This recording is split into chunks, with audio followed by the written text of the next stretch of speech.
Hi, I apologize for the last time.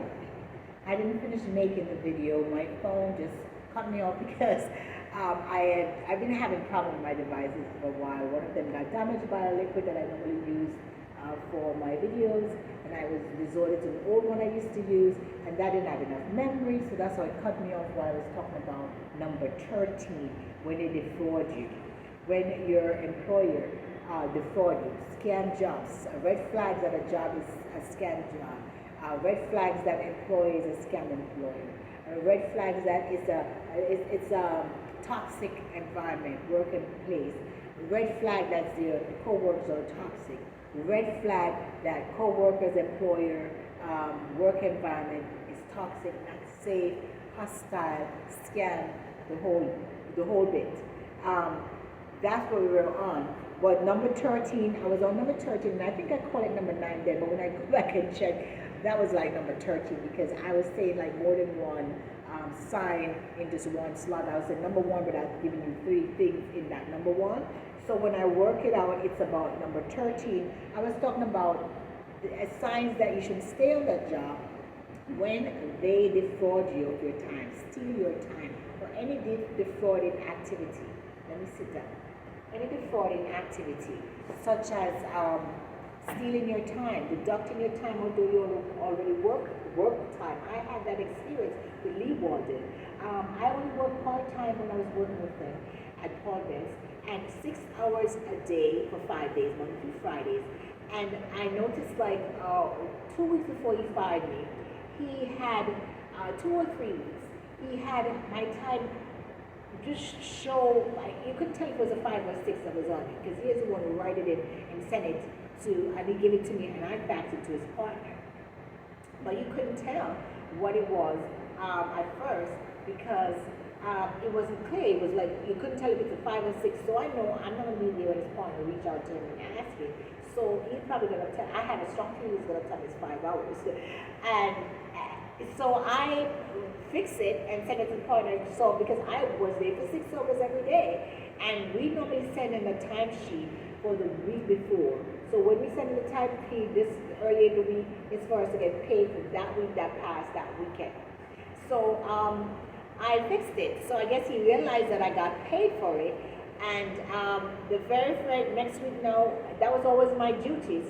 He no longer gave me the timesheet. So when I keep asking for the timesheet, he wouldn't answer me, he wouldn't answer for me to fax. I said, "You're going to give me the timesheet so I can fax it to Paul?" He wouldn't respond to me. So I finally said, "You're going to do it?" He said, "Yeah, he's going to do it." So that was the first time was like 3 weeks before. So the following week, now the week before he terminated me wrongfully, I look up and I saw the timesheet above his desk, because he always, most of the time, put it above his desk when he keeps putting in the hours and stuff for everybody. And I noticed he has 555 for all my hours, and I'm there for 6 hours every day. Even if I come in late, I'm the type who will make it up, and he knows that. I remember one time he asked me about, eating when I first came and wanted a little break to get something to eat. And that mostly when I don't get to eat and I'm very hungry, I feel very weak or something. And most of the time too, I fast, like in the morning, and then I'll have something in the afternoon. So, we, was making a big fuss about it, and he was like, so I said, take it out my paycheck. Take it out of the paycheck. I think, when I went to get the food, it took a little longer because we have this big supermarket next to us, but it's like walking miles and miles to get to it because the baby yard is so big. And although the supermarket is next door, by the time you walk through the yard of the baby yard, it's just a very far walk. And so you'll use up half an hour to 45 minutes, which in my case, I only work 6 hours a day. The most I should probably get like 15 minutes. Maybe some place will give you half an hour if you want it, but 15 minutes though. And most of the time, I bring stuff and eat it at my desk and do stuff while I'm doing, if I have stuff to do. So the man changed. I look up and I saw my hours is 5 hours. And I'm like, why is my hours 5 hours? Oh, what you should see, you don't see. And what you should see, you see. So I said, what do you mean what I should see, I don't see? And what I shouldn't see, I see. I'm supposed to see this. This is my hours. I'm working. Why would you change my hours? How do you know I'm not going to change it? Oh, I said, I don't know that. I want to make sure you send it over and you send it to Paul. You don't tell me later on when my paycheck is full that it should be that you forgot. I said, and then I don't like the idea for it going on the other check, because the way it works is if your check is bigger than it normally is, you're gonna get more taxes pulled out of it. So I don't want that, right? So I want it supposed to be what it's supposed to be. So I want to catch it while I can catch it. And I could tell he was mad because he's not used to anybody speaking up and confronting him. They would be intimidated and scared because he's quote unquote the boss, or one of the employees, one of the partner. So I spoke up, and so I could tell he that wasn't pleased. That's one of the reasons he retaliated against me and terminated me the next week, because I spoke up about that. I catch that because I've catch him done things before, and I speak up. Although you the one will tell me, oh, if you see this, tell me. And then sometimes when I tell him like, oh, you overcharging now the time. That's surprised when I work out the math of it. It didn't work out this way. It's not correct. You'll be like, sometimes you see him silent, and he'll like, because he think I want to catch it. And he himself will tell me to catch things for him. But a lot of times he intentionally trying to defraud people. The same with the employees. You'll probably deduct somebody who probably don't know they're supposed to get paid for their sick day, and don't pay them for the sick day. And that kind of stuff. So when you see people doing defrauding and stuff like that, even if it's not to you, trust me, it's going to get to you. And even if it doesn't get to you, you don't want to work for a person like that. They're going to do other stuff. If they're doing that, they're doing other stuff. Usually, when I was growing up, they say a thief is a liar and a liar is a thief. Okay, so if you find somebody doing unethical stuff, this is why he was offended by me having on my resume that I have integrity. Who has integrity nowadays? You're right, you don't have it. You don't have integrity. That's why you find it to be a surprise that I would be bold enough to put that on my resume, right? So that's it. Defrauding, stealing your time, trying to underpay. You work your time with a deduction, pay you less than you should. I've had a job before that paid me a little less, and because sometimes it's really a mistake as well. I've had a job who try to cheat me, and I'm always the type on top of it, and most people are, or not afraid or know their rights, or you work in some place where they really have to follow the law. It's a big corporation. They can get in trouble, your supervisors, for trying to, if you go complain, and you can get the company in trouble with board of the, they don't want that. So they want you to speak up and correct it and catch it. But little small company like that were more likely to want you to be intimidated because they're not saying nothing. And I'm like, no, I was here for 6 hours. You're going to pay me for my 6 hours each day. And it's 6 hours each day. So the man took off an hour off each day. 5 hours deducted from my and I was like, no. And I know it was no mistake because he tried to do it before. And I also feel strongly that's one of the reasons why he fired me in retaliation. So that's it, defrauding. Defrauding others on their taxes, on expense, like I did a little accounting and stuff. And you see things on the expense report that shouldn't be. Like why all your personal stuff on your wife and your family stuff is on there. So those are stuff you can tell that's not an ethical place. And even if you don't want to speak out about it, you need to start looking for something. Because a person like that, usually when people is not is doing immoral and unethical stuff, there are other things about them. They either mean and unkind to you and do other stuff too. Because a lot of times their conscience is bothering them. So even when you're not even saying nothing, they just feel, especially if they think you are ethical and your conscience bothers them when you're wrong. That's why they'll try and get rid of a person like that. You bother their mind. You being around, the Bible says that the person who is righteous offends the person who's not righteous. And the person who's unrighteous is offended by the person who's righteous. So it's like they can't withstand each other in a sense. You see what I'm saying? So that's 13 for you. Stealing your time. 14, transparency. I didn't know he had a partner because nobody was clear about it. The two men who referred to me the job, they didn't really make it clear to me that there's a partner. And also in the interview, he made it seem like the foreman was his partner. But I told me this is his right-hand man. And also when the foreman used to reach out to me, especially when I first spoke up about this abusive behavior, I thought he could do something. So when I see he wasn't making any changes, and then at one point he said to me, I don't want you to leave, I want you to stay. And I'm like, I said, God, get back in touch with him. I said, based on my understanding, and I've worked in the workplace for years, in all kinds of industry. when you value and like or care and don't want to lose an employee, you really give them incentive to stay. You show them that you value them. What are you guys giving? Nothing. That brings me to another thing. No benefits. That's number 15. They don't give you no benefits.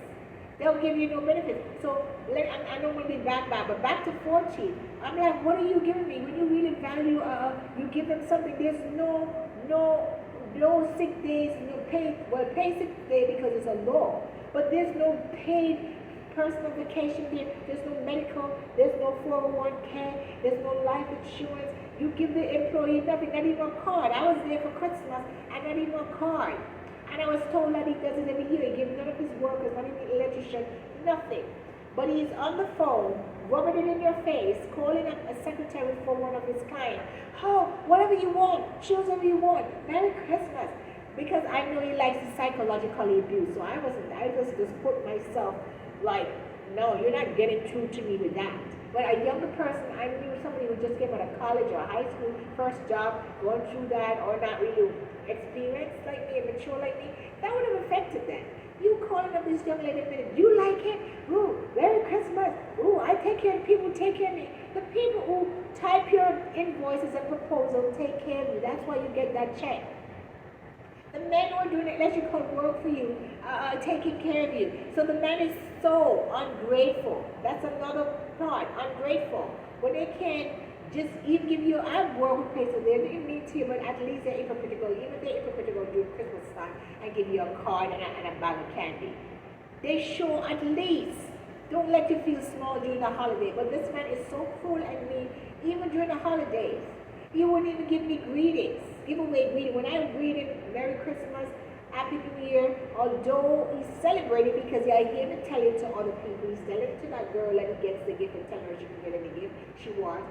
He doesn't say it back to me. And I was like, wow. But because when I know, by then I know the man, what he's about. I know he like psychologically and emotionally abuse people and abuse people in other ways. I just already just fortified my mind and my spirit, and I'm a mature woman. I think I want it by myself. Even if I don't make a lot of money, and if I want it, I'll get it. You're not gonna get to me by not getting me nothing for Christmas. I buy my own gift. But I feel it for any young person that's starting out, and this is why these videos are really for the young people. We're just starting out, graduating this semester, this year. Or still just graduated a few years, still in their 20s, even probably in their 30s, early 30s. This is not good that, to be treated like this on a job. So when you see those signs, if you see them before the interview, you even run, don't take it. If you can. Sometimes I know you're in a desperate position and you have to take it, then you start looking around. Take it to get you some money, but you start looking around, you don't stay there. Because this is how they can fire it and then giving them no notice without a 2 weeks notice. Why we have to give them 2 weeks? You see what I'm saying? But it's still the right thing to do if you can't do it, if it's safe. Because some places not safe, and if you can convey that hey, I felt unsafe because that's how this place was where I am. There was other criminal activity happening. Then I couldn't give them 2 weeks notice, and a good quality employer or Department of Labor will understand that. Right?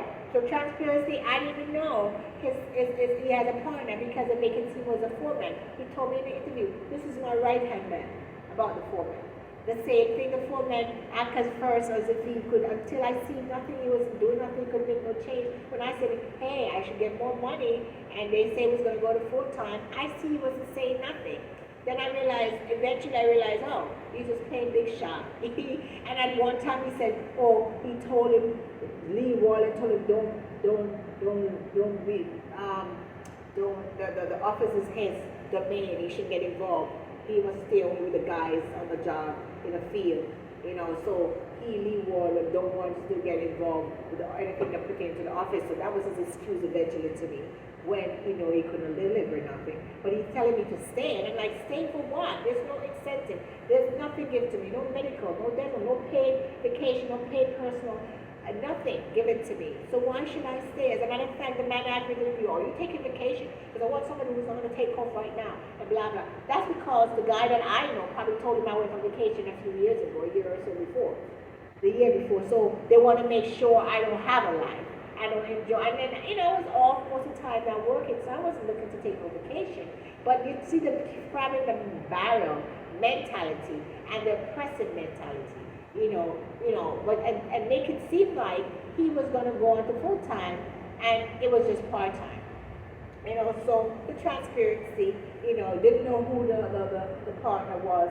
Because even when I got fired and I reached out to the partner, we finally got me to reach out, let him know too. Because I first communicated with him about when I was out sick.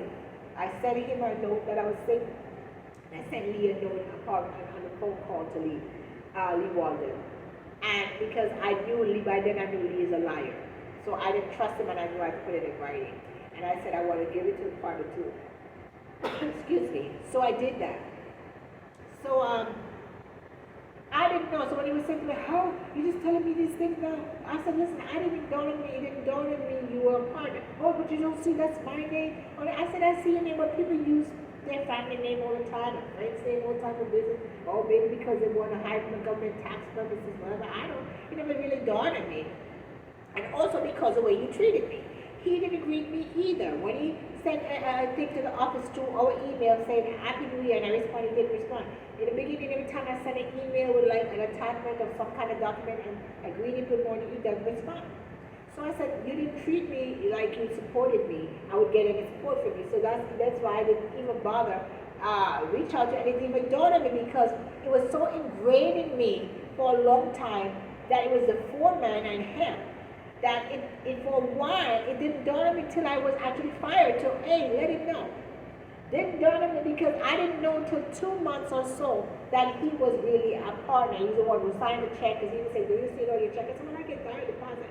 But he saw your deposit. I said, I didn't really pay attention to that. And then because of the way you treat me, if there's somebody, if they were emphasizing from day one, he's a partner, he's the CEO of the company too, he's an employee, I would have, because that's something I've done in the past. I would have reached out to him too. But also because he treated me shabby also.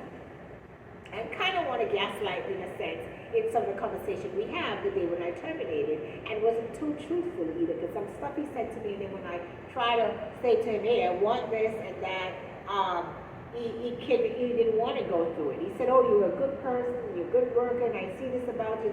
So when I make my demand, because he said, "What are we going to do about this now? How am I going to remember this for you?" When I tell him what I want, he didn't want to match it. He didn't want to do it. So that's okay. You're going to leave for a lawyer then. Maybe your lawyer will get you to do it. Because you're making it seem at first you were shocked. "Oh, I can't believe this. How are you going to be partner with somebody and don't know all these things? Don't you see every 2 or 3 months he's sending you somebody new? You don't question, and then you're going to worry about, but this isn't my name. You shouldn't worry that this isn't your name and you're the cycle as your partner. And you must know something, the fact you're in a different office from him." So these are the things you got to learn to see. The transparency, you didn't know there was a CEO, who was a board of directors, nobody let you know there was a president or nothing. You gotta, sometimes I'm working job before the whole family, nepotism. And so if you have one problem with somebody, you get fired because that was your daughter. And the daughter couldn't do the worst stuff. But so all this, you need transparency. You need to know what's going on. So you can know how to get your ducks in order. And if something goes down, you say, "Well, I know I can report to somebody."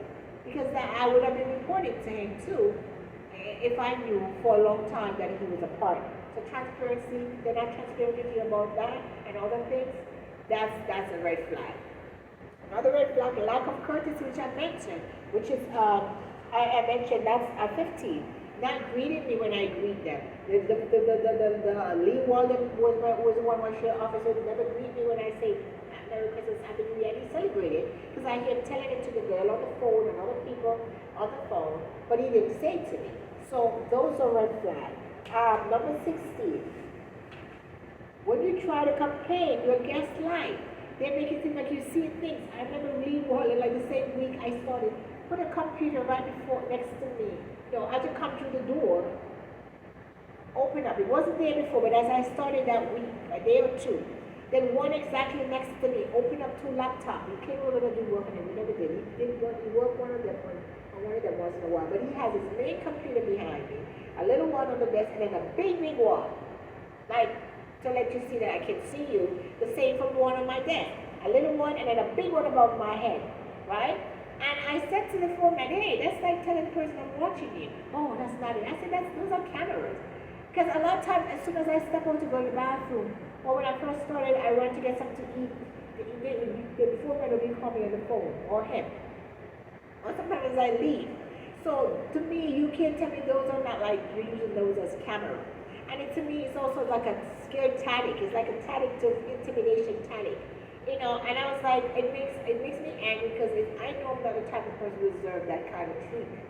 Like, you're insulting me. So you see that stuff that insults you, make you feel small and belittle you, or acting like you're a criminal when they're the ones that are criminal or doing fraudulent stuff, then you don't want to be in a place like that. How dare them?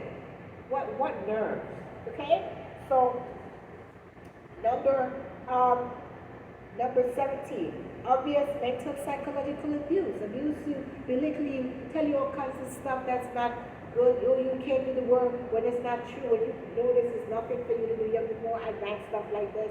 I belittle other staff, belittle other people with cussing profanity. That's not a place you want to work. No real professional place behaves like that. I've worked in all kinds of industry, and I've never seen a real professional, good quality place behave like that. It's a ghetto place, and they're toxic, and they're scammers. Yes. Number 18, criminal activities. Having people stalking you. You know, those are things. Asking you to give you documentation that is really they're not supposed to get it. Like I mentioned in the first video, that's really for all the documents they ask, your social security copy of that and your copy of that. It's really for I-9 to see if you are eligible and you're authorized to work in the country, whether as a U.S. citizen, born U.S. citizen, naturalized citizen, etc. Not for them to use, who knows, doing what, or to, in a sense, use it to intimidate you. I have your document, you better not do nothing, you better not complain, because that crossed my mind too. And then on top of that, they don't have the place in a way where your things are secure, So criminal activity, maybe the stalking or violence. At one time I was coughing, like I think in November or October, and he was coughing a lot before me, like weeks. And then the one time when I started coughing, sometime after that, is COVID you have? I said, I don't have no COVID. You better not, because I'll kill somebody. I was saying violence, using violence, talking about violence. You got to look at that. The same for the interview. That was a red flag. Telling me, one shot. Nobody ever tell me things like that. And I've worked in bad neighborhoods. And they're not there because they needed somebody to work. They're not going to bring that up. Unless they really think it's not safe. They might say, well, this neighborhood's not so safe. But they're not going to say it so raw and blatant. Are you just scared of gunshot and all that stuff and keep repeating it? It's like an intimidation tactic. You look out for that. That's not a healthy place. That's a toxic person, employer, toxic workplace. Blatant mistreatment of others and yourself, as I mentioned before. The abuse, the profanity using you, the belittling, the mistreatment. The same thing what he did to the guy that he terminated a guy 2 weeks before me. Say he laid him off, but he's really terminated him. And he told me to write a letter for the guy to get unemployment and you don't even need no letter to get unemployment. Because unemployment, when you go there, they have you just come out automatically. Once it's a legitimate job and you pay taxes and stuff, you're in Board of Labor stuff because they have to send this thing every quarter. And if you pay taxes, it's going to show you up. So you don't need to. But I insist he's going to write a letter for the guy and put his social on the letter. I'm like, why you don't need to put the guy's social? You just write need to own and make control. He's no longer working there. These are his days he work, whatever. And then he tell me to put up the letter. As soon as the job is open again, you'll get it. Then he start acting, you're not getting it back. Yeah, not for him. You're not getting it back. Like a teenage boy, preteen boy. All immature. He's not getting this, that, not for him. But he wrote it, tell me to write it in the letter, type it in the letter. And then put the man's social security on there. Why? For what? Why would you do that? You don't need to put not everybody needs to have the person's social security. And most of the time, the man, if for example, he has to do it for his housing that he lives, they already have that information.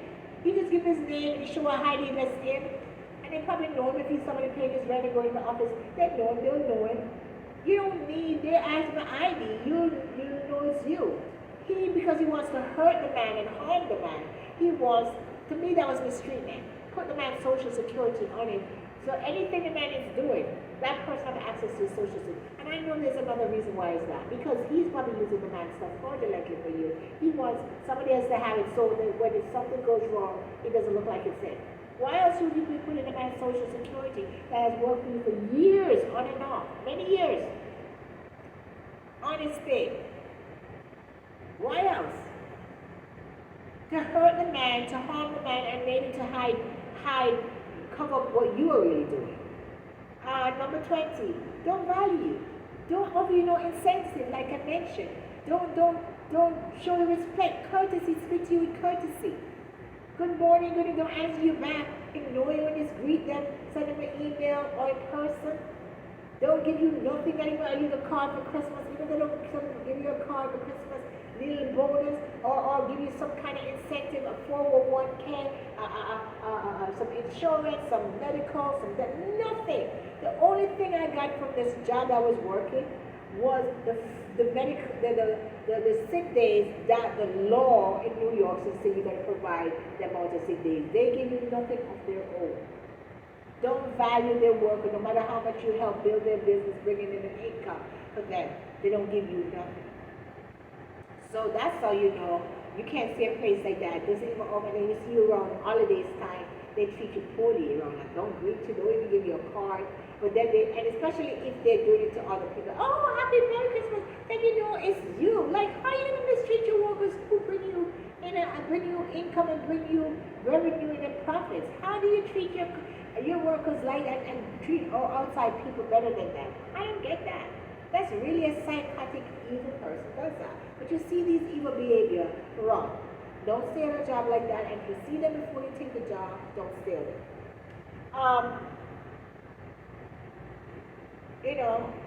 The 21 also, 20 and 21, no incentive, no benefit, no pay, nothing, no reimbursement for school, nothing.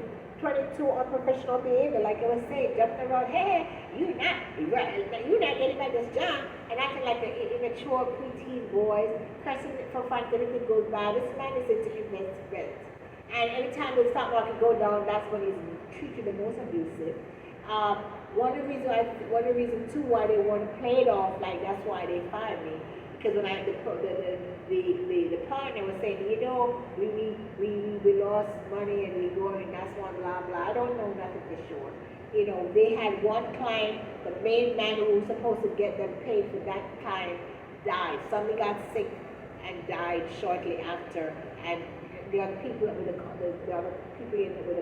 that's part of the company that's supposed to pay them don't seem to know how to get in the money, and so that's what they claim. I don't know what true it is. That's the narrative they're pushing.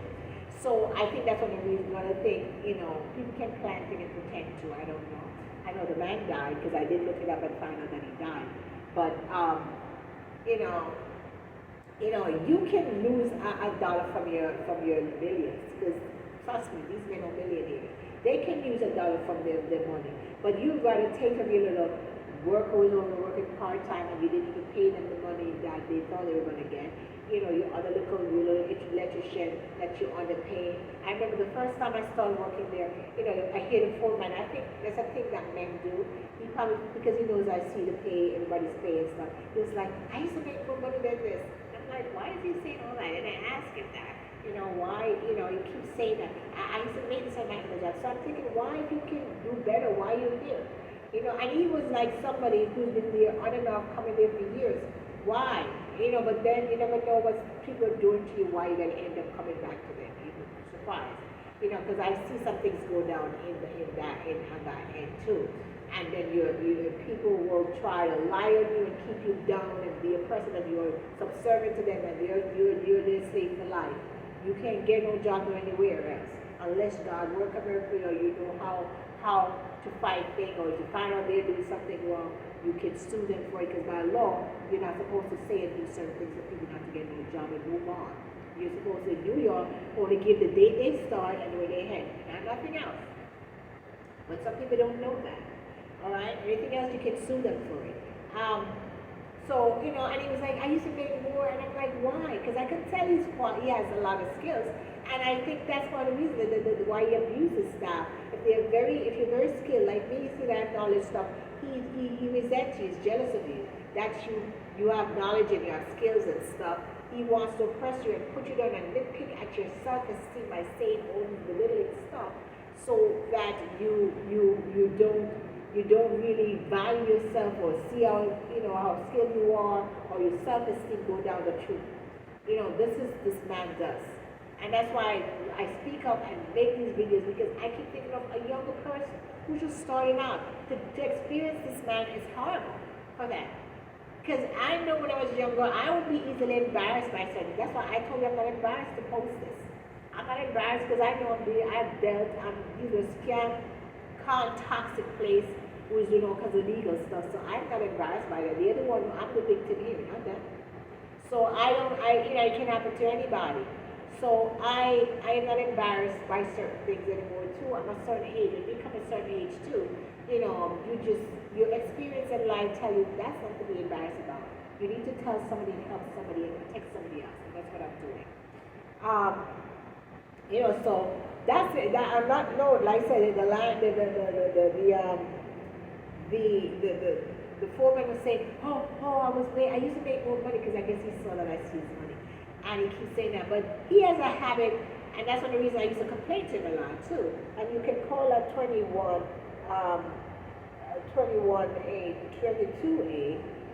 where he was just saying things I didn't ask him. Like the first time he would speak to me a lot in the office, when he was there, he just started telling me things. My sister's a nurse. And when people dropping stuff, and all my family or this and that, because the man have chipped away his self-esteem so much, he don't think he's so important. So yes, they have to make it seem like doing like what they would call like a name grab. He has to seem like things are important in his life, and these people, he has nurses, and you don't have to tell me that.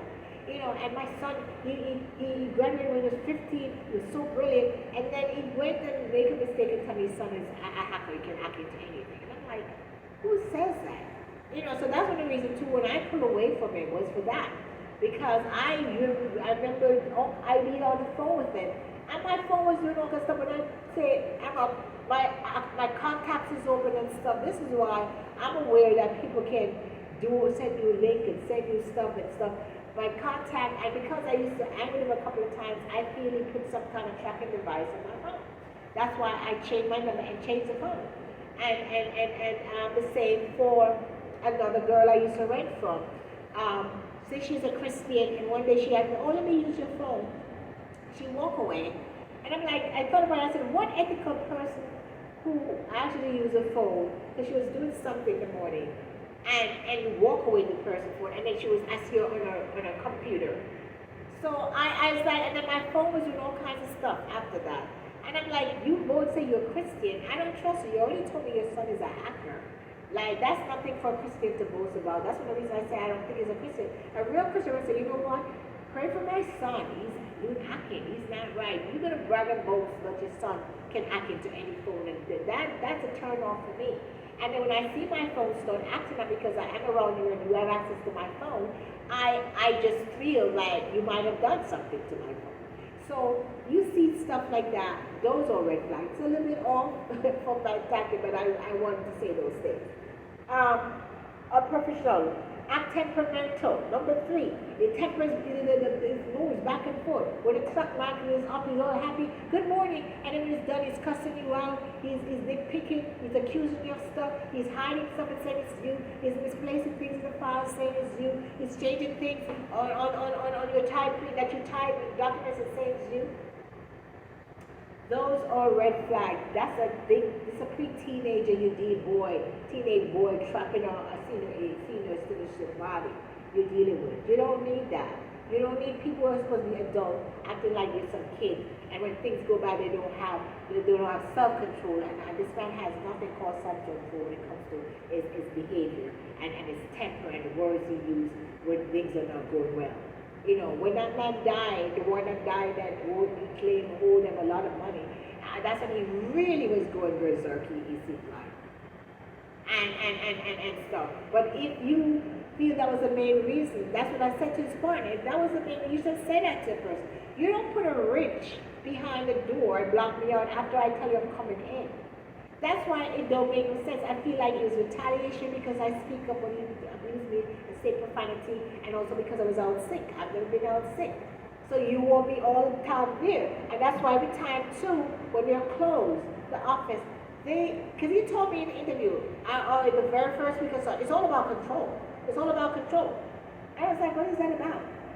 So they want to control the way that they don't want to let you know ahead of time the office is going to be closed because they're scared. And I feel it's also scared and fear. Oh, you're going to probably make an appointment to go on an interview or whatever. They don't want you there, but they don't want you to leave until they want to get rid of you. I remember the Navy Yard was sending in job opening, and this man would delete them every time they come in for me not to see them, but you don't want me there. You know, I remember when he said to me one day, that's when I know I started watching, I know I can't trust him, and I really had my antennas on. I had it up, but it was really up now.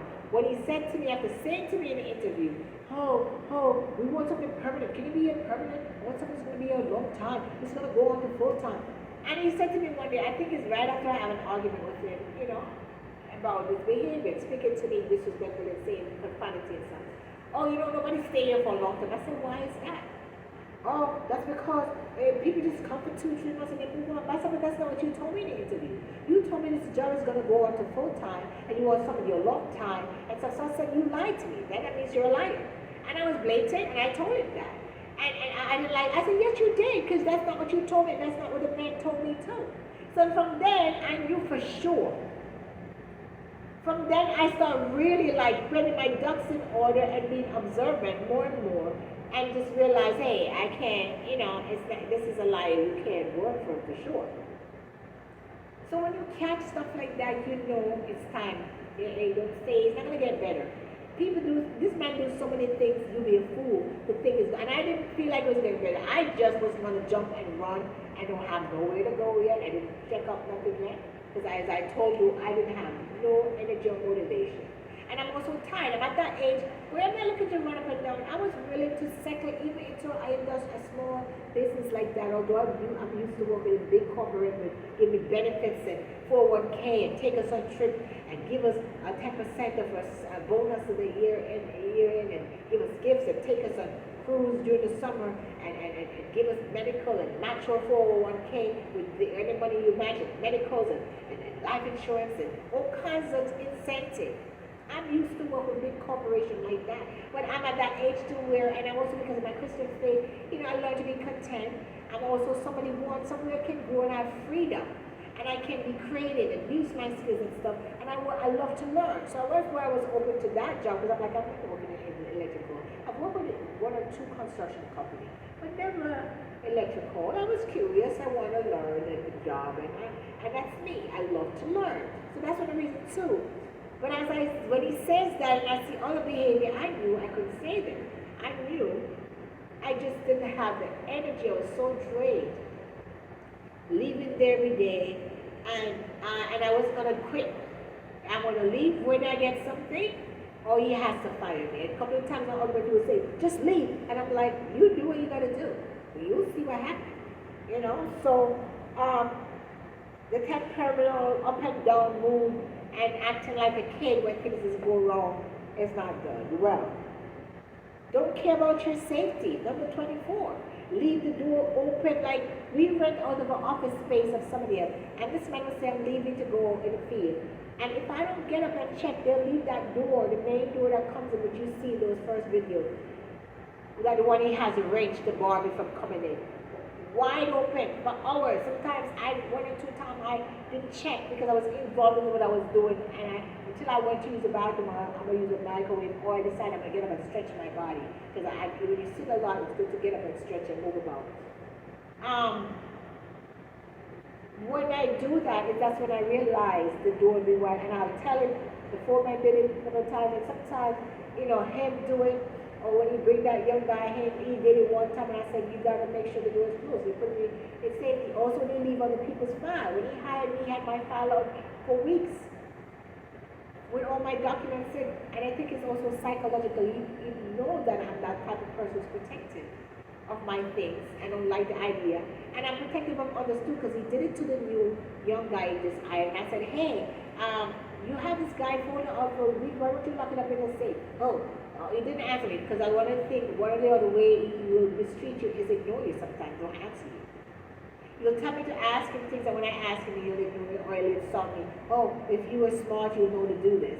So sometimes I don't answer that. Then when something comes up, oh, why didn't you answer? No, you're insulting me and belittling me. You know, when I ask you stuff, oh, you're smart, you should figure it out. You know, so, you know, leave the guy forward with all these documents, leave every employer stuff out for weeks when you get employed. Because I see he did it to me, and it did to the guy when he so I said, oh, this is what he does. And he has a safe to lock up stuff. You know, and then look at me, you know, that's 24B, as if I'm a criminal. Watching me having computer over one time recently before I leave, oh, I don't trust you, and I'm thinking to myself, you don't trust yourself. Because you have no grounds not to trust me. I've never stolen anything from you. You have these stuff all around watching me, and if you don't have them, I'm not the time. I'm one of the safest person you can have working for one of the most safest person you can have working for you. Because I'll keep you protected. I'll make sure your door is locked when I'm leaving. If I'm going to the bathroom, sometimes I put a lock on the door. That's how much protective I am. You know, but when they don't give you safety, they don't even give you a way to lock up your things. One time I walked into Macy's and a girl, she worked there, you could see where the people put on their stuff. I don't know if they changed it now. And they have the bag, and the customers, everybody could see where the girl put the bag. They stole her pocketbook when she probably walked away to help a customer. Like, you know, a big company like that. But I'm thinking, you have somewhere, give a person a locker, especially somewhere where other people have access, cleaning people. You give them somewhere to lock up their stuff. Because a lot of times I hear the door open when I'm there when he said he's gone somewhere. Because also they send people to watch you expired and see if you're gone or you're on the computer. Or a lot of times he wants to hear my conversation, which is a lot of times, that's when he leaves, say he's leaving, that's when the foreman will call me. This is why I strongly start feeling like he has something. He's working with them. Because he, most of the time, as soon as a man say, I'm stepping out, and then he'll say, have conversation with me that you won't want my boss to hear those conversations or things to do with my personal business that I don't want him to know. That you, so when I start figuring that out, I'll say, no, I can't talk about this no more, or talk in proverbs, you know. And then also how I'm situated in the office, there's a wall there, always right there, nobody can go there and listen, which I know you did, because he has a woman that was working in the building who it was a certain way, and at one time it seemed like she was coming on to me, and I'm like, I'm not the one. So I think she's offended by that, because I don't go that way. I'm not bothering you what you want to do, but you don't bring it to me. And I know a lot of times I catch her as soon as I walk up, sitting right here, sitting right by the step where the office is. So if I'm on the phone, she can hear my conversation. And one day she tell me, she mentioned where I was living before, where I had a very bad experience. And that's where she lived. And I'm like, I wouldn't be surprised if it's all in tidy. So, and I still, you know, so you gotta just look, you gotta have me observe and connect dots, know when to be quiet, when not to share nothing. And I start doing that. Eventually I start, and I think that's what the foreman become resentful, because he was trying for me to hang out with him before he goes away on vacation. He was supposed to go away the week after they fired me. And I keep putting off. At one time I say, yeah, and then every time God just got bringing things and bringing things to my remembrance and remind me of certain things, and I said, no, don't do it. Don't do it. Because I already told him before the year ended that I don't want to have certain closeness with him. And so I was surprised he keeps doing that, and I just strongly felt that he was up to no good. And when I finally called him after I got fired, I told him I think he was, that's why I wasn't coming to meet up with him or hang out with him. I feel he was up to no good. I don't trust him, and I tell him plainly that was it. You know? So I start feeling that this man was working with them. He will call me as soon as the boss says they're stepping out. That's when he'll be calling my phone when I have some conversation. And sometimes the boss will walk back in. He didn't go nowhere. Sometimes he claims he go, or he's saying, like when you get the young guys start working, first he used to have the foreman come back in the office. And then afterward you have the young guys start showing up. Come and get the young guys, the pass that the people give me to come in. So I let the people know, hey, I'm no longer the one using this pass. Even before he hired the young guy, because he's supposed to use his finger to come in, and then one day he keeps demanding the pass from me. So I let him know I'm not the only one who has this pass, because I thought the pass was assigned to everybody as their own pass. So I don't want them to see my path we use all kinds of hours. Something goes wrong in their office and I'm blamed. So I want and make sure and make them know I am not the only one using this path. And then as soon as he added the young guy, he gave the guy the pass. Although I wait for weeks. The same. So that's why I know too there's inequality with the women too. Because for weeks I had to wait to get a pass. I used to have to call him to come down to get me. Right? He finally asked the people for a pass to give me a pass. And also a thing to come through the gate, and then a pass to come inside the office, and he gave me a key to come in the office eventually. But he gave that to the new guy right away. Yeah, and also when I got hired, he said, oh, we get paid the Thursday night. Never yet I see my paycheck. And when I asked the people, there is Thursday. Never see mine in my paycheck, in my stuff. So he treat women, that's why I know he treat women different, aggressively. He doesn't treat, he oppresses men too, but not as bad as he treats women. And I know I'm kind of driving and reading here and there, but some things are important for me to say to you, so you'll be aware of. Number 25, number 26. Answer the legal questions in interview. There's some questions that are supposed to answer in interview, like where you were born. It's considered illegal. I once lost a job, like I mentioned before, I don't mention in this video before, where I lost a job that was giving me everything, like good benefits, bonus, but then I had some envious person on the job, ghetto type, who just lied and got into, and I was younger, so I fall into the bait and you get into a big argument. But I filed human rights, and I won a case, and I was given back my job, but because I was young and prideful, I didn't take the job, because everybody else was fired, I was involved in certain things, but that girl wasn't fired, and she was going to get their positions. I'm like, it's going to say nonsense. I didn't want to do it because it's maybe my pride, and when I was younger, I wouldn't be talking about this. I wouldn't make no videos about that, although videos was around like it is now. And I would be ashamed, even if I was wrongfully terminated, to say I was terminated. Not anymore. I'm a patrolman, I know that I know there's things called wrongful termination, and I know I can help somebody by telling them certain things. So, I didn't take the job back, and I was just thinking the other day, oh my God, I would have also rent pension and stuff now, because that job gives you good 401k. They match your 401k. If you put $10 in your 401k, they match it another $10. Whatever you put, they match that, and they give you all kinds of stuff. And I know it's really a good job, because I remember when I left there, it was years ago. I forgot about, no, it was another job. It was another job that I had 401k, and I didn't understand 401k until I got a letter saying, hey, you have this amount of money, because it's growing, it's an investment. It was growing. And I was not working at the time, and I was able to get money from it. The same from that job I'm talking about now, that good job that I had with the benefits and stuff, was wrongfully terminated from. But the point I was making, in the interview, they asked where I was from. And I was able to use that when I complained with human rights, because I could see some treatment, because the lady said in an interview, when I told her, one of them, she was from another Caribbean country, when I told her where I'm from, we don't want no trouble here. And I felt so bad, and I was a young person, so that hurt me to the core. Hurt me to the core, I'm like, what kind of trouble? So when they wrongfully terminated me, because the other girl harassed me and mistreated me, and lied on me because she's jealous of me, and, ghetto and all of that,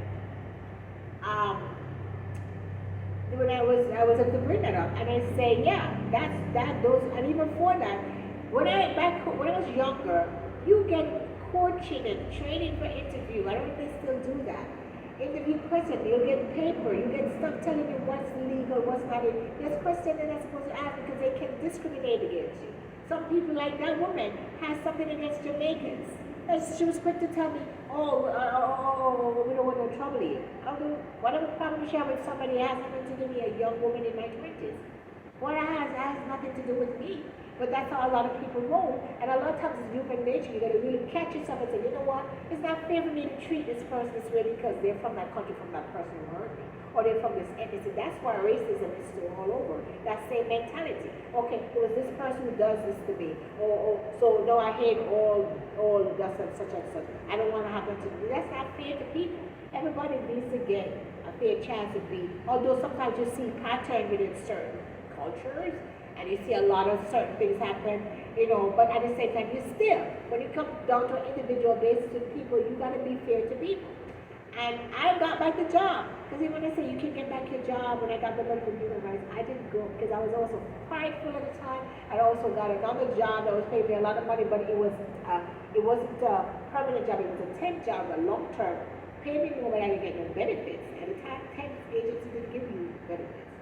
Okay, so they're not supposed to ask you where you're from in an interview. That's why I said in the first video that it's the same as when they want to see your documentation. If they see your documentation, they know where you were born. And they can't discriminate against you that way. So that's illegal too. You're not supposed to ask for those unless they're going to have you fill out an I-9, and that's after they offer the job. By law, they're supposed to give you a written acceptance offer letter, and you should accept it by writing them back, saying, yes, I accept your stuff. Most big companies I work for, corporate companies, that's what they do. That's what they do. It's most of small companies don't know the rules, and some small companies they know the rules. They'll give you an offer letter. They'll tell you, and the offer letter is supposed to say how much they pay you, so that they can't go back. And what the thing is, and then you're on the job, you realize you have part-time hours, and it's not the hours, not the amount that they say they're going to pay you. So those are important. Those are things to look at too. A job that doesn't give you things in writing. A job by law, they're supposed to have things posted around the office. What's the minimum wage? So you know you're not getting paid less than minimum wage. Sexual harassment stuff. They have some place in the office, or there's a lunchroom. If the place is big enough, there's a lunchroom or a lounge. Those things are supposed to be on the wall. The termination same too. There's supposed to be a termination letter. That is just like by right, he does a lot of things wrong. My leave wrong a lot of things because they give you no termination letter. And then his partner is going to say, oh, we're going to lay off people, because but why would you put a wrench behind the door? Most time I've had jobs before when we're going to lay off because downside, or they give you a letter, or even when they call in the office and tell you. When the pandemic was going to happen, they call me in the office and they tell us individuals what's going to go down and where we want to still work. At the time they were working in a hospital because it was a daycare, or if you want to go on unemployment or whatever, they tell you. They tell you these things, They don't just they don't just say you're not going to come back anymore or whatever. And they don't do cruel stuff like putting a wrench behind the door. That's psychological abuse. Like you make it seem like you're scared of me and I was going to do you some kind of violence while you have to do that. And there's no grounds. You have no grounds to do that because I sit in the office, you sit behind me, you've said a lot of horrible, inappropriate stuff to me, and I've never yet treat you violent and I'll threaten you with violence. You have threatened me with violence when you told me the time when I was coughing that if I have COVID, you better not have COVID because if you get COVID, you'll kill somebody. That's violence. A subtle way you're telling me you're going to kill me if I have COVID and I give it to you. So these are the kind of stuff I'm talking. The violence, the ghetto behavior, the toxic behavior. You don't stay on job when you hear certain things. If it doesn't sound right or feel right, don't stay if you don't get the job. If you can, if sometimes you're in a desperate position, I understand. But I wouldn't say get comfortable and spread your bed in somewhere that you already see red flags.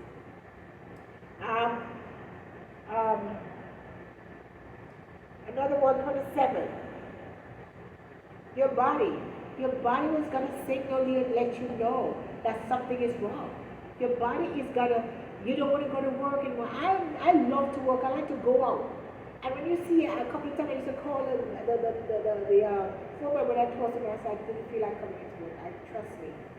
Because of the abuse, or somebody abusing you and saying belittling stuff or lying on you or putting you down and stuff, you don't want to go. Is that some place you find pleasure in? Or calling in the last minute to tell you the office is closed when you already commute through snow and rain.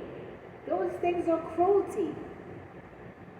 So when your body is telling you you feel sickly, sometimes you're sickly, you might not have a cold, but you just feel weak and tired, like you're always feeling drained a lot. It's because your body is telling you this is not the place. This is not safe, this is not healthy. Your body's in flight mode, get out of here. This is too much stress, unhealthy stress. So listen to your body. You start getting headaches a lot. You don't want to get out of bed. You turn on the alarm a million times. You drag to come to work. You know, you love when the weekend come, but dread when Monday come if you have that kind of Monday to find a job or whatever way. You just have to listen. That's your body.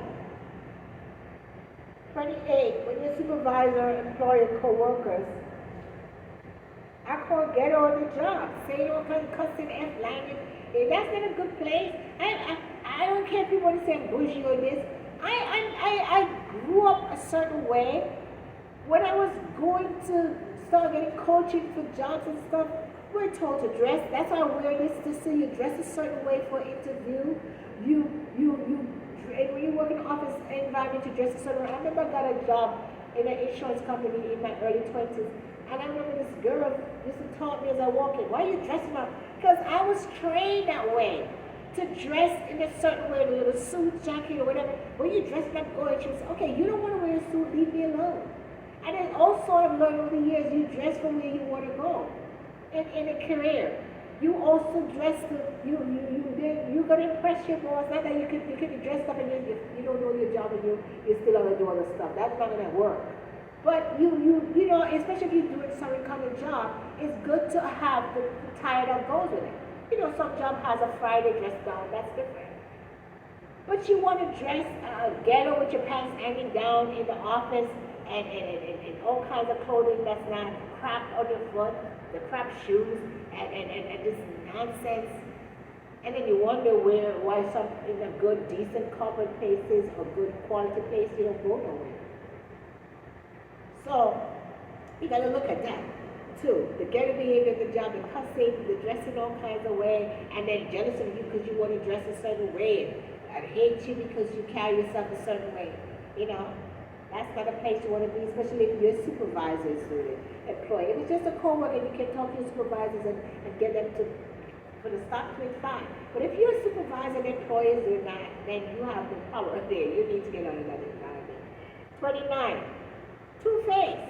Two-Face, I remember he said to me, Two-Face, back and forth, he said to me in an interview, oh, your resume, why you want to work here? Oh, wow, I'm scared you're going to be bored. You have so much experience. Because especially the jobs where I work with lawyer, I was doing itinerary for traveling. I was typing up all kinds of court documents. You know, I was filing. I was doing all kinds of stuff. Typing all kinds of documents for them. You know, setting up conference room for meetings and stuff. So he saw the law and press and he was like, oh, you're going to be bored. And I said, listen, I'm at that stage now. I just want to just find somewhere I can grow. And it doesn't matter to me like I was younger. It has to be all fancy. That's why, you know, if you can see, it was no fancy place, except in the area where we went for the people. Their office was nice, their setting. But, you know, I know you didn't get to see their office fully because I didn't want you to see because that's their office, that's their house. But in our office wasn't too bad either, but he has a lot of junk in there because they're electrical and they have a lot of parts and stuff, and I didn't mind, you know. But when he started putting my health at risk to, like coughing around the office, and one time he has a young guy he just hired do welding in the office while the people were away, and I'm smelling the fume, but I'm like, nobody does welding inside the office. That's a way of trying to chase me out. Trying to make me feel so uncomfortable, try to do harm to me by doing that. You know, and so Two-Face, like I was saying, one minute you're saying one thing, then you turn around and say, I can't do the work, but you had said my resume was impressive and I did all this stuff and I'm going to be bored. Then one minute he was telling me, oh nobody was a fool and dumb, all the women that worked there was dumb and they couldn't do the work. And then he'll turn around and say, only the guy that I know, his daughter, oh, she was good. And then one other time after that, when she called and asked for her taxes, oh, she has too much problems. She has a lot of problems. That girl had a lot of problems. And I'm like, oh, she's good. And then now you're saying this. The same he did for the phone man. One minute he was telling me, when I first started, I was like, wow, you seem like he's good. What he's done. Oh, yes, that's my best man. He's good. Then another time he cussing out, berating him. You hear the new guy started. He's belittling in front of the new guy. And still the new guy said, yeah, I could do a better job than him. Like, you don't do that. He's a supervisor. The foreman, you have this new guy already challenging him by saying that. Where you don't even have that much experience like the man. So these are things I look at. Like, how are you going to belittle your foreman in front of some of the new guy that you just hired that don't even have the experience of the years? And this is a mature, middle-aged man. Well, you could consider him a senior because he's in the 60s. But how are you going to treat the man like that?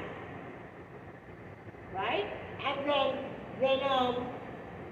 the two, so what makes you say, oh, yeah, I don't know, he can't do it, I don't know what he's doing, he always men on effort, and then so what makes you, one minute I hear you praise the people, and the same thing you do to me, then you speaking bad of me, I can't do the work, and this two-faced, two back of the four men the same way, I push away from him, because I felt like he was acting like he cared about my complaint and concern, but then it seemed like he was carrying things to the land, the supervisor, and like letting them use it to get information out of me and to know my whereabouts and to track me and stuff, So I got turned off, and you got to watch that back and forth and inconsistencies, because that's not a good person who is not consistent with their behavior and their words like that.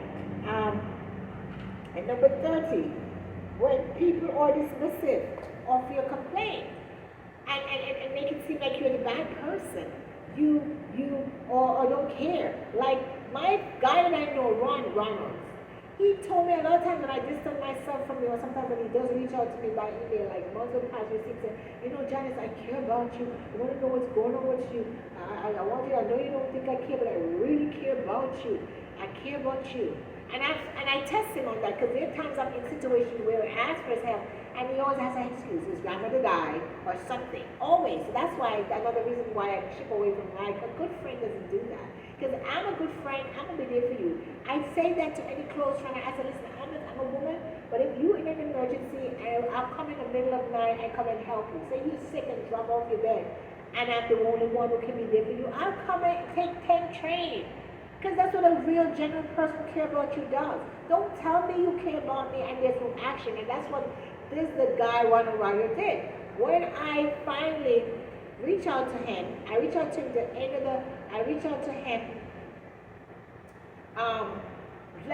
the day before I come back to work and I was sick. The day before I got fired. I said to him, but before that I reached out to him Friday when I got off from work, and I reached out to him and I said, hey, I need to tell you this, because I start feeling bad that, in a sense, he needs to know. We probably can't always say, you never tell me this, so I don't want him to have no excuse that I never tell him that this man was abusive towards him. Although, they're the ones who constantly referring people to this man. Somebody must have told them something. But because they're in a scam with them and they're in some kind of cahoot with them where they are supplying him people with their documents, why he's going to treat me the way he's treating me. And listen to what he did. When you see people dismissing about your complaint and want to make it seem like you're making a big deal or whatever, or insult you or turn their back on you. And this is what Ron Morrow was always telling me. Every time I cut him on this man myself and he's trying to get close to me, Janet, I care about you. I want you to know I'm concerned about you. I care about you. You're a special place in my heart. I reached out to him the Friday and I said, listen, every time I called his phone, it was hanging up. It seemed like it was voicemail, but it was hanging up before I could finish. So I said, what kind of voicemail that hang up before? That's okay. I called it as a phone. So I called him the day when I was out sick, because it was that Friday, and then I was out sick the Monday and the Tuesday. And I called him again one more time to try. Then I thought it was a voicemail was doing it, but it's him. He has some kind of phone where you can hear the voicemail. Because it went to voicemail. And then as I'm saying, what is that? I said, Ron, I never told you this, but I don't want you ever say, you never hear from me. That man is abusive and he treats me this kind of way. And as I start saying that, I think he started picking up the phone and I said, I'll never tell you this. And he said, hello? So I said, oh, is a voicemail that he can pick up? Because I know I said, well, he must have a landline, because I know that's landline he could do that with. I know most people don't have landline anymore, but he probably has. Maybe that's a landline number he gives me, or there's some way you can do that with your cell phones too. So he picked up the phone, and as I said, this is what the man has been doing to me. You refer me to this job, and the man hung up the phone on me. Hang up the phone, and I tried calling him back, and he wouldn't let me go through or something.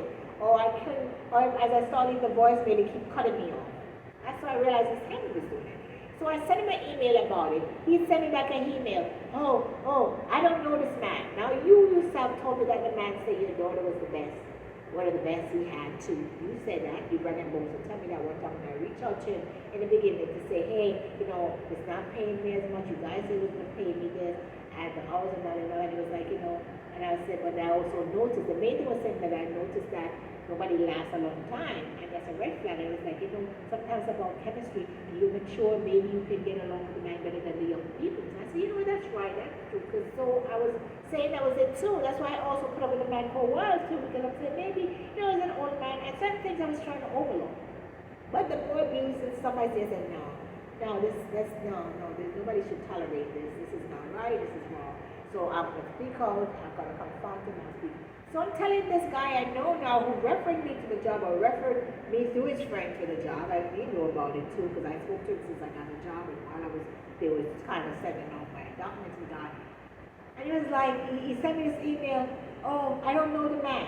You don't know what you were saying before you loved your daughter.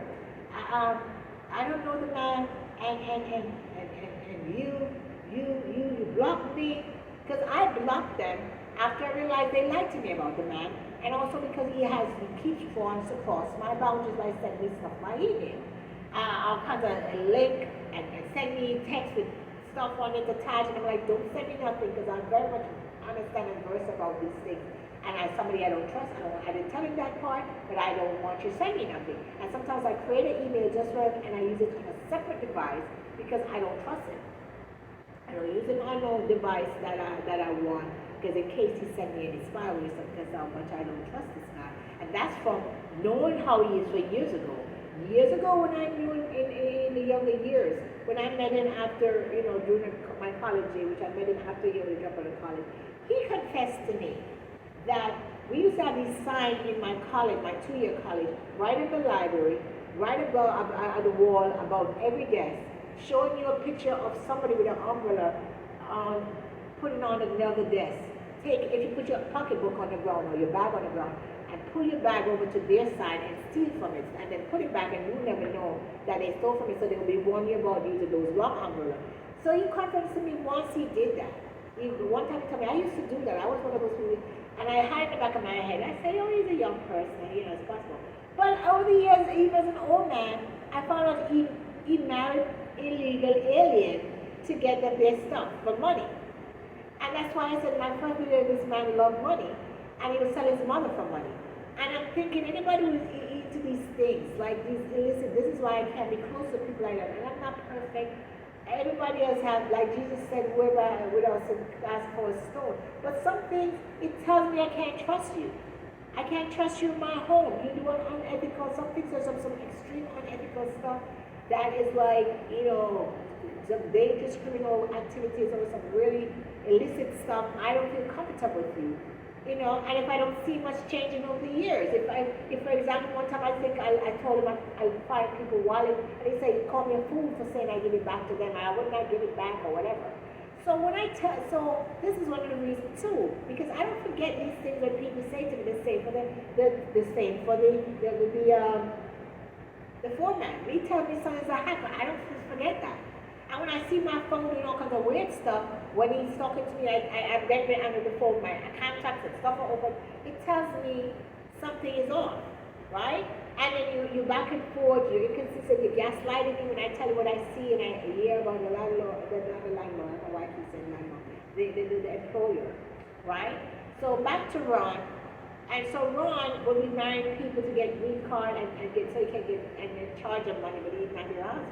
Right? These are the things that this man does. That's why one of these I distance myself. And I won't be saying that, but I'm thinking, how dare you treat me like this, betray me, use my information and stuff to this man, do this stuff to this man, that you're some kind of scam, you all running with this man, and make it seem like it's a real job, lie to me about it, and then when I'm complaining about the treatment by the man, you're adding up phoning me, and they're going to send me email. Tell me, you don't know the man, and how I block you, and I don't even show you no appreciation when I got the job, which is a lie. I told this man several times in the beginning, thank you for the job, but it's not really what I want. I want it full-time. You guys thought he was going to turn to full-time, or he said he was going to pay that, and the man said it's not this amount. So anybody would be really, really not happy about that, because you told me that it was paying a certain amount, and it's $4 less than what an hour the man paid me for what you said he was going to pay me. And it didn't turn into no full-time, and the man eventually told me that nobody stayed in a long time and started trying to push me out and mistreat me and lie on me and abuse me and use for financial me. And I'm telling you, as somebody who claim you care about me and you a special place in your heart, no matter what happened between us, you're a liar. You're a liar. And so this is one of the reasons why I post stuff about him. Because you really did me dirty this time by doing what you did, and then gonna hang a phone on me, and then gonna write me email telling me you don't know this man, and how I block you, and and which I didn't do until after I realized you're lying to me, and after you still want to break my boundaries. So what I did, I don't respond to him. I made those videos that I made about him and his thing with it, looking like the two hyenas, and some of the first videos I mentioned them in there. Because nobody should do no business with you guys, because you guys are scammers. You can't hear me complain about stuff that are unjust and scammy or cunning on the job and mistreat and use, and you're going to turn your back on me and hang a phone on me and then write me fresh email. So I said, okay, you got the right one. You got the right, I guess you forget I have a social media. So I said people need to know about it. And it's not even so much about being spiteful. I mean, no, you don't do that. I know you for 30 years at least. 30 years, maybe 31 years. And this is how you are going to treat me as somebody you claim. This is why I distance myself, because I never, like I said to you before, when you instinct and your mind and your spirit and your body tell you something, my spirit and my body eventually tell me things about people. Don't watch you try to pretend and say whatever. I start getting inklings. I start seeing that because I'm going to match up your word with your action. If it doesn't match up, you're a liar. You're going to tell me you care about me, but I'm in a desperate position. You can help me, but you turn your back on me. Well, tell me that you're a liar. And you don't have no excuse to say, you know what, I'm really in a desperate position on myself, and you can prove it. Then, sometimes that happens. But not all the time.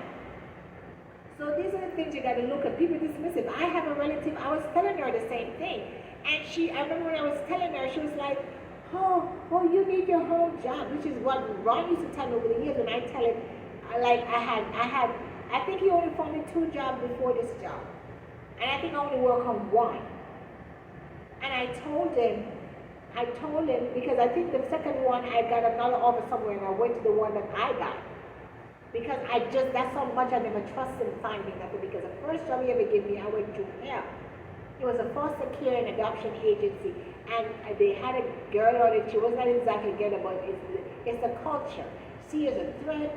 And then if you're a certain size and you look nice and all the guys on the job stop at your desk and talk, the jealousy and foolishness goes on.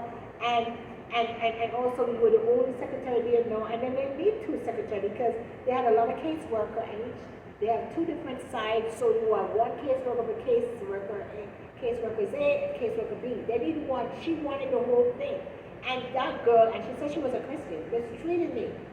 And one time I had such a big altercation that I almost got fired, because when I was younger, I didn't know to deal with these things. I was baiting to stuff where you end up in shouting matches, and you just didn't know how to deal. So you sometimes get wrongfully fired when somebody baits you. That's why I know I don't get into people baiting me anymore. I know that by experience and wisdom and years of experience, that people ruin you because they're jealous of you and stuff. So that you gotta look for. People dismiss it. So my relative would say, oh, you need to get your own job, your own stuff. And the funny thing, she was just telling me about what she'd been through on her job, and I listened with sympathy, and I gave her an encouraging word, an understanding word. Not that you want me to side with you when you're wrong, but if I don't do wrong, you can't give me a word of comfort or word of, hey, I'm sorry this is going with you, I hope something will. You're going to tell me, and then walk off and leave me. I'm going to go now. And I see that happen to me a lot over the years. I give people support. I give them a listening ear. I give them a shoulder to cry on. I give them sympathy. I once worked volunteer for somewhere. And I just started volunteering there for about 1 or 2 months. And the supervisor asked me to use me as his reference for a job. I don't even know long, but I was like, that's the kind of person. I said, no problem. He was trying to leave the place. Then when I reached out to him afterwards, he told me, no, I can't. I couldn't believe somebody is so evil and cruel. After I give you, so I'm telling you, these things happen. And you're going to use them as as a benchmarker to how to tell you about people and tell you who to trust, who not to trust, and when to cut people off, distance yourself from people. Because to have you go through an abusive situation, telling even your relative and they act all nuts. I have a relative two times. Nobody lose a good job in the beginning. When I'm like telling them certain things I've seen what the man is saying. Don't care because guess what? The bottom line is we don't want to have to help you if you don't have a job. That's what it is. And I'm not the type to ask you for nothing. God will let me, God give me this. It's a good pride. I don't have that pride I used to have when I was younger. To strive and work hard to find, if it's even me to go pick up bottles or pineapple, I'd rather do that than to ask people for certain things anymore. Because they're proven to me over the years they mean me no good. They want to say words, talk, work. The other people want to oppress you, keep you down. Your own family sometimes, you have family members who don't want you to, they're only happy once you're below them. They don't want to see you getting ahead of them. They must be the star of the family, have the big credential and the big job and God, but not you. I'm sad to say that happened. So I bring it up to say that even if it's your family dismiss you, you need to cut them short, because that's what I did. I distanced myself. I said, how dare you? I just gave you support. When you were telling me about what you went through with your supervisor, now I'm telling, oh, I gotta go. Oh, you need your own job, business. How dare you? How dare you not give me back the same support? And it's nothing that I'm saying, because you know sometimes people are doing wrong and they want you to side. I'm not the type. If you tell me the truth, I will say, you know what? I'm the type of person who reflect and think a lot. So even if I don't get it, then I'll read back there and say, you know what, thank you for telling me that. I realize that you were right. But for me, I know I'm not wrong, and you to treat me like that, that hurt as hell. And I don't even stay close to family members like that. If you can't love them from afar, do that. Because what kind of family member wants you to stay in abuse? That's like, just like a child being molested by a stepfather, and the mother is cussing out the child and even putting the child out to sleep or putting them out of the house when she's a victim. It's the same thing. And then that's the same thing Ron did to me. When I tried to tell him what this man, the man answered the phone and then sent me fresh email. That I lied email, which wasn't true, because I tell him thanks in the beginning, although it's not what I wanted. I said, thank you for the job, but it's, I want more. Oh, you guys said it was going to this. And then the man is a certain way, and I saw what he said, maybe it's because, when I said, it's not even so much when he started acting up. I didn't tell him that, I was telling him that I noticed the turnover rate was high when I, because I was working with paperwork, and I see that the people was, so it's like, maybe it's about chemistry. And I was like, you're right, could be too. Maybe if a mature woman like me would work with him, but it was that, because his own wife and daughter work with him. Wife and daughters work with him, and it didn't work out either. So those are signs. Even with your own wife and daughters leaving the job, that's not good. Or whether you could let him fire on a woman, and he has other relatives on board, that is safe. So those are signs, those are red flags. I know this is long, but I didn't want to have no 3 and 4 videos anymore, and when you get a chance, I hope you can pick the sense out of the nonsense.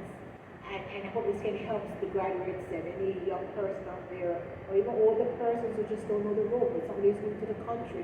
And you can know, you don't have to ask to tell them where you're from in an interview if you're immigrant. And you're a legal immigrant, I'm talking about now. Legal immigrant, you're legal to work here, whether it's on work permit, or you have a green card, or whatever. I'm talking about people crossing the border. Okay? I'm talking about, and it's not because they really deal with some kind of violence on it where they are, their life in danger. That's different. That just people want to come here and do all kinds of stuff. That's another story. But just know that if you're not here originally from here, there's a certain person, they're not supposed to ask you where you're from, and they're not supposed to ask to see your document that shows where you're from until they offer you, hire you. And especially let them do it in writing, because they can turn around and say, we didn't offer you, because I see some blatant stuff when people tell you stuff with their mouth. Turn around and lie.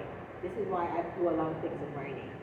So hopefully this can help you, and hopefully you won't make some mistakes I made when I was younger. And hopefully don't be ashamed if you're fired wrongfully. You know it's wrong.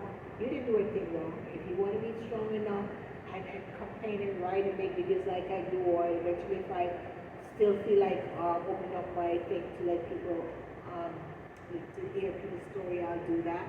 You know, if I'm still led to do that, I'm not sure anymore. Um, but you can publish your own stories, you know. But just keep that in mind. These things you should look for. And I wish you all the best. Congrats to all the graduates. You know, I wish you all the best. And just use these little things as guide, you know, so you don't end up going through some of the painful things that I went through. That's why I said in the beginning when I read that I suffered a lot. Because I suffered a lot as a younger person. Didn't know a lot, didn't have people to tell me certain things. Sometimes people know things but they don't share with you like, oh, I share with you. And some people just didn't know. And I lost good jobs, quality jobs, because I didn't know, or I let my foolish pride cause me when I win cases to go back on the job, not to go on it. And, you know, those are good quality jobs with lots of great benefits, you know. So just, you know that, you know, you can always talk to God about everything you're going through. And also you can talk to a lawyer. You know, I believe in both. You know, and but before you do a lawyer, you can report them to also Department of Labor, EEOC, Human Rights, the things like what I mentioned is happening to you. Or if you see certain things before you actually get the trouble, if it hasn't got as bad as me, where somebody is locking you on with a wrench and cursing profanity, if you see a lot of things are off, or you're cursing profanity, then it's time to run.